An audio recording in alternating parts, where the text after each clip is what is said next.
Ya, assalamualaikum warahmatullahi wabarakatuh, teman-teman semua. Balik lagi bersama gue Vasco Rusemi.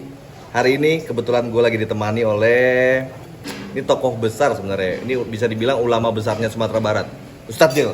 Nah, beliau ini teman-teman, beliau ini uniknya, beliau ini adalah seniornya Ustadz Abdul Somad. Ya Ustadz ya. Nah, kebetulan kita lagi mau diskusi sama beliau. Di sini juga ada Ustadz Budiman sama ada Pak Evi juga. Lalu kita mau diskusi sama Ustadz Jil nih, Ustadz. Khususnya mengenai perkembangan pilkada Sumatera Barat. Nah, ini menarik nih. Ini lagi hot kan didiskusikan oleh kelompok-kelompok, komunitas-komunitas di Sumatera Barat. Ustadz Jil ini kemana sih sebenarnya gitu loh? Ustadz Abdul Somad kemana sih? Gimana kira-kira saat ini pandangan Ustadz? Pertama, kita memang isu politik Sumatera Barat ini termasuk konsumsi berita nasional, karena saking hangatnya, diantaranya Bukit Tinggi. Bukit Tinggi itu mungkin yang trending topik sekarang. Ya. Nah, untuk wilayah 1 Sumatera Barat atau gubernur Sumatera Barat 1, kita memang sudah melakukan pertimbangan-pertimbangan selama 2 bulan. Ya. Jadi di Fatullah Center ini seluruh kandidat gubernur datang. Ya. Datang dan kita bincang-bincang, kemudian kita diskusi. Berarti kita artinya apa? Kita ketika mengambil keputusan punya argumen. Ya. Kita punya sudah punya pertimbangan karena kita sudah diskusi langsung dengan kandidat. Maka akhirnya beberapa hari yang lalu, setelah diproses sekian lama, kita menjatuhkan pilihan ke nomor 2. Ke nomor 2, Ustadz? Ya. Kenapa nomor 2, Ustadz? Inilah yang sekarang jadi polemik pembicaraan di media sosial. Karena ada isu-isu katanya Ustadz di nomor yang lain katanya. Orang juga Ustadz itu pasti dukung Ustadz. Oh gitu. Jadi begini, pertama sekali nomor 2 ada hal yang spesial. Ya. Dia produk lokal. Jadi beliau ini produk lokal. Orang sekarang takut produk luar. Produk luar, jaringan luar, gerakan luar. Nah, ini yang ditakuti orang. Iya. Kita Sumatera Barat waspada juga. Jaringan luar masuk ke Sumatera Barat. Nah, yang kita lihat dari ketiga calon itu, maka salah satu yang memang produk lokal dan selama ini berkiprah di daerah Sumatera Barat, berarti selama berkiprah dia sudah tahu bagaimana karakteristik Sumatera Barat, dan dia juga sudah punya pengalaman jadi wakil gubernur. Kemudian dia tahu apa yang harus diperbaiki setelah ini. Karena berjalan bersama gubernur sebelumnya, dia akan lihat bagaimana reaksi masyarakat, apa persoalan program yang tertunda, persoalan apa sebenarnya peta keadaan di tengah masyarakat. Berarti beliau sudah paham karena beliau wakil gubernur. Dan ditambah lagi selama ini beliau yang terlihat memutar roda pemerintahan di Sumatera Barat. Ya. Jadi artinya apa? Dia sudah wakil gubernur, rasa gubernur. Wakil gubernur rasa gubernur. Jadi tinggal kita melegalitaskan saja. Jadi secara kalau di zaman dulu itu kaderisasi itu penting. Jadi sekarang dalam pemerintah juga, misalkan ada di klub PIN 1, 2, 3, kemudian kepala dinas itu ada prosesnya. Sekarang dari wakil gubernur jadi gubernur itu saja sangat logik. Iya. Sangat pantas itu. Ya, sangat pantas. Nah, wakil gubernur jadi gubernur dan sudah juga merasa gubernur. Nah, berikutnya beliau ini di usia religi. Ya. Usia religi karena beliau di usianya ini tentu saja dia pernah ngomong sama saya. Ini saya buka. Di jam 1 malam ngomong saya lihat dari lubuk hati yang dalam. Ustaz, saya akan minta bagaimana beliau menganggarkan dana untuk pesantren. Kata beliau, Ustaz, saya nulis kontrak anggaran takut itu nanti bermasalah secara hukum. Tapi percayalah Ustaz, saya ini mungkin jabatan terakhir saya. Dan ini saya harapkan jadi ibadah bagi saya. Masya Allah. Jam 1 malam dengan suara lirih, di usia seperti itu, saya sebenarnya memang tersentuh sekali. Mudah-mudahan ini doa beliau. Mudah-mudahan ini juga. Dan ini perlu jadi pertimbangan kita. Kemudian beliau ini paham betul dengan apa yang kita inginkan di Sumatera Barat. Terakhir yang jadi pertimbangan inti adalah untuk kita beritahukan kepada kawan-kawan, para aktivis, dari 4 kandidat, beliaulah yang siap untuk kontrak politik.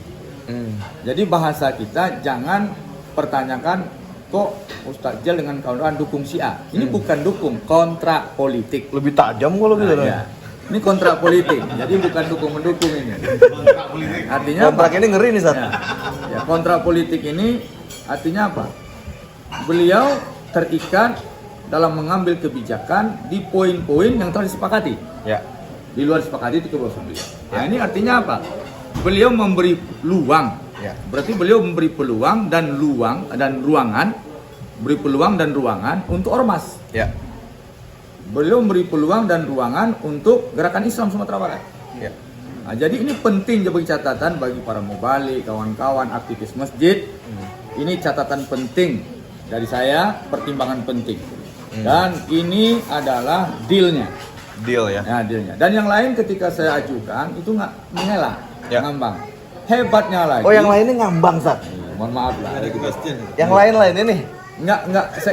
Kita bisa baca mereka ini respect atau enggak gitu. Iya. Dan kita nggak mungkin juga kita yang minta ngamis, sorry lah. Jadi yang komitmen sama gerakan dakwah ini hanya Nah, artinya itulah yang siap kontrak politik. oke. Hebatnya lagi, saya tidak mau kontrak dengan beliau saja, Oke. dengan partai yang mengusung beliau.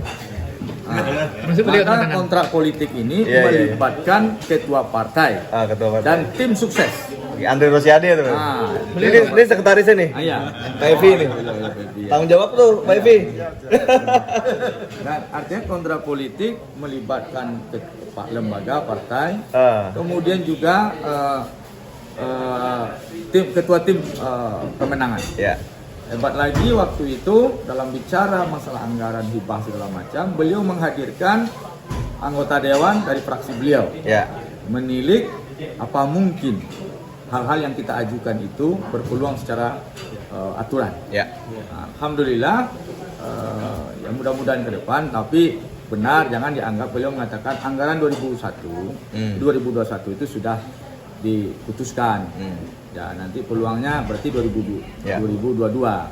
Dan kecuali nanti ada peluang di anggaran perubahan atau bagaimana. Ya. Yang jelas kita melihat komitmen beliau. Komitmen beliau. Dan pertimbangan, mohon maaf ini, pertimbangannya kita tidak mau di Sumatera Barat ini terbangun dinasti politik satu kandidat 10 tahun. Oh, ada, Sat ya? Nah, iya kan? Yang begitu ada, Sat? Ada. Di sini. Ya, jadi kita maunya yang berpeluang satu periode itu adalah Bapak NA. Kenapa di usia beliau? Beliau mengatakan ini mungkin jabatan terakhir. Ya, artinya apa? Untuk kedepannya kita bicarakan bersama lagi, kita musyawarahkan bagaimana sumber ke depan. Ya. Jadi kita ingin menetralisir suhu politik di Sumatera Barat. Siap. Nah, Siap. jadi itulah di antara pertimbangan, dan ada sebenarnya 15 pertimbangan Ya. untuk menjatuhkan pilihan pada beliau. Tapi itulah sekitar 5 poin yang jadi pertimbangan. Tapi kenapa nggak ke yang lain, Sat? Emang kata saya dengar masalah Ustadz sempat ada lobby politik Ya. untuk kali itu. Bahkan sampai dari Jakarta juga turun tangan itu. Gimana ceritanya, Sat? Kita begini, kita bersikap netral. Kita bersikap netral itu artinya begini. Kita harus ilmiah, netral, argumentatif. Objektif. Beri peluang semua orang dulu. Ya. Semua kandidat kita persilakan datang ke sini. Setelah kita dengar semua pihak, baru kita setelah kita punya data, baru kita putuskan. Ya. Nah, ya. Jadi juga kita melihat Gubernur Sumatera Barat ini bukan hanya persoalan gubernurnya, keluarganya pun kita tilik. Nah, ini yang spesial di Sumatera Barat. Oh, keluarganya. Karena ibu istri gubernur itu adalah bundo kandung di Sumatera Barat. Oh, harus begitu di sebenarnya. Kita lihat istri mereka masing-masing itu juga kita lihat. Oke. Nah, bundo kandung Sumatera. Bagaimana karakteristik keminangkabauan, kebundo kandungan beliau? Oke. Itu dipertimbangkan. Dari semua calon tuh. Oh iya, Ustadz kita pertimbangan lihat. tuh ya. Iya, kita lihat. Oke. Bunda kanduangnya di Pak NA nih masuk pertimbangan. Alhamdulillah. Karena Iya, beliau iya. datuk, dan otomatis memang istrinya memang bunuh kandung. Oke. Ya, istrinya sudah berperan sebagai bunuh kandung selama ini. Oke. Kan dia Datuk Melintang Panai ya. Nah, Iya, iya, kita iya, pertimbangkan itu. Iya, iya, iya. Tidak iya, mungkin iya. kan kalau nanti Gubernur Sumatera Barat istrinya berpenampilan kurang syar'i atau bagaimana gitu kan. Iya, iya, Harus iya, iya, pertimbangan iya, juga iya. itu. Sumatera Barat memang terkenal dengan Ya Pak, dan ini Indra Jati itu juga Datuk. Iya. Ya. Iya, iya.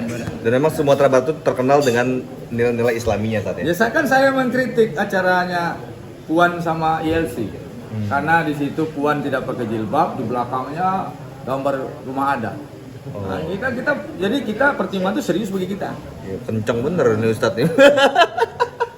Ustadz, terima kasih banyak Ustadz. Ya, oke. Semoga pilkada kita aman-aman lah Ustadz ya. Iya, iya. Intinya berbeda pilihan ya itu Silakan hak saja, masing-masing. nggak apa-apa. Tapi kalau Ustadz Jel ya udah jelas nomor 2. Ya jemaah silakan lah arahnya gimana, karena biasanya kan kita yang kita ikutin ya ulama, siapa lagi. Umaru nomor 2. Assalamualaikum warahmatullahi wabarakatuh.